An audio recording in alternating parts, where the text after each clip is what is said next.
Okay, bittersweet, but it's time for the open boat tours. It is for sale. You know, lots of hours and hours the staff and students have put into this, and a lot on the staff because we've been showing and teaching the whole time. But King's Pride, we're ready. Next 2 days, open boat, come and see it. And for those of you who can't, who are far away, we keep producing these videos. You can always see what's happening. New Yanmar panel. The interior's put back together. You'll see in this video electrical and propane systems. We're starting to test equipment. It's a good thing. Look at that. We got a battery in, the Weems and Plath, keeping time. And the barometer's coming up. Thank goodness. Heck of a gale came through last night, so we're looking at good weather for the boat show. Scallywags, located in the beautiful Pacific Northwest, where Skagit Valley College has been training technicians since 1968. If you are looking for industry certification and the skills to work in maritime, this is the place to visit. Our staff will share so much knowledge and experience, you will not be disappointed. The workforce demand is very high and all of our graduates are working around the world. If this sounds interesting to you, schedule a tour and come check us out. Okay, boat show tomorrow. Look at that. We even got the table figured out. Put in some temporary floor down the way here. The upholstery. I think it's ready for boat show. Front and center. Some other temporary stuff. Propane stove working. Got to take the tools off, but we still got 8 hours. Some of the details that still need to be done. There's 3 exit plates that need to be installed, and the running rigging, as we mentioned, is kind of there but not there yet, so a little bit of work to be done. On the mast, we don't have these 2 cleats on either side because they had to be cut off, and so we're not replacing them with cleats. It really needs to have some line locks put on there, so that's a project for the new owners, but it's coming together. Okay, main fuel tank almost done. Well, the main fuel tank is done. We've got our fuel return, our fuel suction, our future suction line, our stripping port, our vent, our fill, bonding wire, everything. Still left is to run a conductor over to the servo for our tank level, but that's pretty good. There's enough room yet for the red and blue PEX. They're going to sneak right in through the side down here and into this compartment where the plumbing is at. This is front view. There'll be some doors hinged here or whatever that we open up for the sea basket, fuel filter, seawater pump, but it's really slick the way all of this turned out.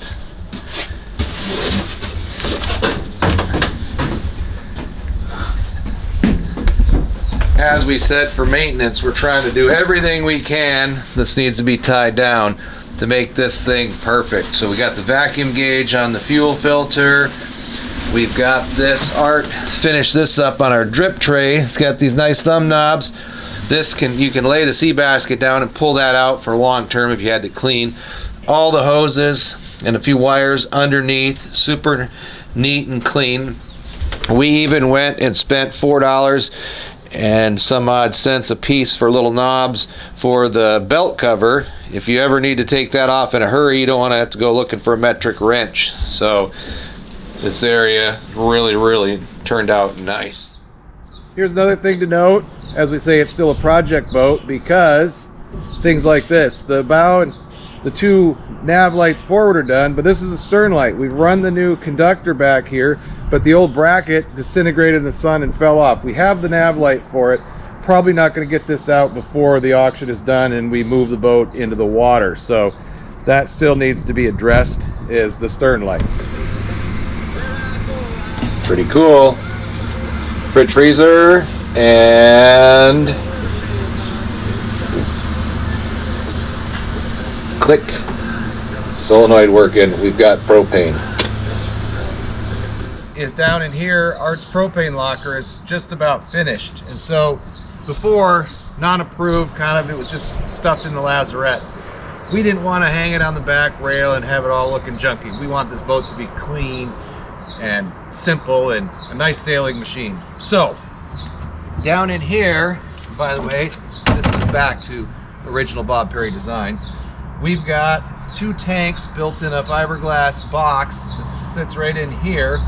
And what you do is you can switch between the 2 tanks. It took a lot of engineering to build this flange and get this in. Thanks, Art, the master thinker there. But when you need to get new propane here in port, all you do is you pull up this center section, which holds the 2 tanks apart. Has the solenoid valve regulator, pressure gauge, all that stuff. Watch the tech tip so you can pressure test this vessel once a year and make sure it stays safe. And then the tank slides over, comes up, just fits through the hole, and then you can slide the other tank over, pull it out, go get your 2 tanks filled, and then you just set it back in here just the same. Tank 1 and tank 2. You get them pushed apart, and then you just drop your hose and valve right back in, just like that, and hook it back up to the tank. So, perfect system, very nice condition. Let's go inside with Misty and see what you can do with this new propane system. Okay, Misty, what's going on in the galley? Well, we're testing the systems, of course, and checking out this lovely oven to make sure it bakes our cookies nicely. Check you out. That looks delicious. I think it works very well. I think it passes the test. AC panels in. Turned out really nice. All labeled. This area is almost done. We're going to tease these wires out. Getting smaller. After the big battery cables, we're getting all the small cables run in. Down in here, this turned out really nice. We still haven't put in this little piece of exhaust hose to the water lip muffler, but we got fuel fill and vent. We got our grounding wire on that T.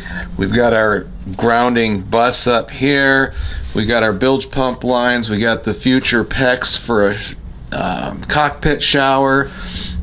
This is our C valve for the main engine, and the valve, this right here, is on the bottom of this 35-gallon saddle tank, we call it, up underneath the quarter berth, and you can just open that up and it'll drain down into the main tank, so you use 100% of that fuel. Pretty dang exciting. Clean, nice install. We're really happy with the way this is turning. Well, how's everyone doing out there? We are here, Misty and myself, Matt Martisich. We're here enjoying a beautiful sunny spring day. Finally, it's the first day of Trawlerfest, the Thursday of Trawlerfest. We're gonna get this video out really soon, so hopefully if you're watching this, get down here. It's gonna be a beautiful weekend, and we really need it after the wet and windy May we've had so far. So really great to be here today, enjoying the sun, sitting on King's Pride. We have the boat all fixed up and clean, and Misty and I just wanted to run through some frequently asked questions that you guys may have, just to prep you for it and get you excited to come by and check out King's Pride. Right, so why did SBC refit King's Pride? Well, we're always trying to refit different boats, so either donation boats or some sort of project, just to keep really authentic content for students here at the school. The past couple years have been a bit more of a challenge with COVID, and we haven't been able to get students out into the field as much, so we had the ingenious plan to get a large offshore sailboat to do a full refit on. And those of you that have been watching the channel know that this was a planned 1-year project that is extended into 2+, and it's been absolutely awesome for the students just to get training. But that was our main reason for taking this project on, was to provide learning for the students and create all this content that we've been doing. Awesome. And why King's Pride? Well, when we came up with this genius plan a couple years ago, we realized that we wanted a boat with good bones, but also it couldn't cost very much. So we began looking, and it turned out one of our scallywag Skagit Valley College connections, Jennifer King, her father's boat happened to be for sale at the time, and it needed a full refit. Really good solid hull, but needed a new engine, all new systems. So we of course took the opportunity, and it just kind of worked perfectly for us. So is any more work going to be completed on King's Pride before we sell her? Good question. So our plan is to launch at the end of the month. So we have a couple weeks tying up loose ends on the projects we've been working on, mostly finishing some electrical work, and then running the engine, testing it, running all the other systems we installed, testing them. We're going to do a bottom paint coat, and then get her in the water and see how she goes. What are the condition of the sails? The sails, the big white things. We have a good-looking main. The head sail will need to be replaced though. The one that was on it was tattered. It was an old Hank on one, and we've installed a brand new Harkin Mark IV roller furler. So the future owner will need to, budget to purchase a new head sail for it. Very nice. All right, so how much do you estimate or think it will cost for the future potential buyer to finish the project? Oh yeah, okay, so that's a big question, and that's a moving target. To my best estimate, I would say, especially if the future owner is someone who's a do-it-yourself and is handy with being able to complete projects on their own, I would estimate around $20,000, $25,000 to get the boat really where it needs to be. For someone who is planning on hiring professional work, I would say at least $50,000 plus. And again, huge range. Who knows? Depending on if people want to do fancy interior trim and all that, it could be much more than that. But I'd say 25 to 50. All right. Thank you. And then what about the money? Where will the money from King's Pride? Where will that money go? The money will all come back into our program. So we'll be using it to take on another project in the future, to continue to kind of, to make our training awesome and continue our authentic learning here at the campus as well as out in the field. Nice. Can the potential buyer have the boat surveyed? Absolutely. We fully recommend getting the boat surveyed, as anyone should who's thinking about buying a boat. So we encourage that. But we can't do sea trials because once the boat leaves the premises, our insurance no longer covers it. So again, the sale is as is, where is, but we do recommend getting a survey. Next question, is a local moorage available? Temporary local moorage is available. You can get it by the day and things like that here at Cap Santé Marina or Anacortes Marina. Long term, folks will have to figure that out for themselves. There are some wait lists around, so they'll have to look into that. But temporary moorage is available. So. Other options for moorage here in the summertime, I don't think you need a slip because you should be out shaking this thing down out in the islands, cruising up to Canada, and really enjoying the boat. But as far as next fall, you could easily get it hauled out. There's upland storage where you could dry dock the boat, and that's more affordable than in the water anyways. And then you can do whatever little projects you still need to get done next year. And the big question, does the boat come with a warranty? Absolutely not. This boat is sold where is, as is. No warranty. Those don't exist in this refit boat world. But we're really confident in the work we've done and the systems we've put in. This is going to be a fantastic boat for somebody. And system-wise and mechanically, I don't think there's a better offshore 39-foot sailing boat out there as far as accessibility to service your engine and different systems. So this is going to be a great boat for someone. All right, well, hey guys, thanks for watching. Please come down and see the boat this sunny, beautiful weekend. If you have any other questions, go ahead and leave a comment below, or just come by and ask us yourself. Thanks for watching. I'm gonna jump back, maybe plug this in later. What are the condition of the sails? All sails are final. I know, this kind of jumped out of line.